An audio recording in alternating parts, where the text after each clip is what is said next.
If your garbage disposal is leaking from the discharge tube connection, tightening that hose clamp can save you a lot of hassle and water mess. So, here's the deal. First, turn off the power to the disposal. You definitely don't want to get zapped. Then, grab a screwdriver and check the hose clamp where the discharge tube connects to the disposal.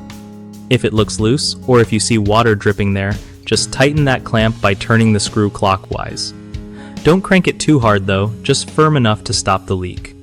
If the hose looks cracked or worn out, swap it for a new one because no amount of tightening will fix a busted hose. Also, while you're at it, inspect the connection on the drain pipe side. Sometimes that clamp needs attention too. After tightening everything, run water and turn on the disposal to see if the leak stops. If it's still leaking, you might want to check if the discharge tube itself is properly seated or if there's any damage to the disposal flange. One of the biggest mistakes people make with garbage disposal leaks from the discharge tube connection is ignoring a loose hose clamp.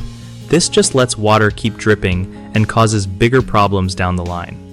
Fix it by regularly checking and tightening clamps to keep everything snug.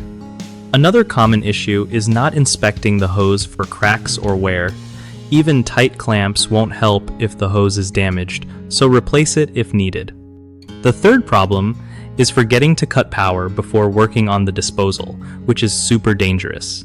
Always unplug or switch off the breaker first to stay safe while fixing leaks. BigHomeProjects.com is awesome for homeowners who want to find reliable local contractors without all the stress and guesswork. It also helps contractors get more work by connecting them directly with people ready to start their home projects.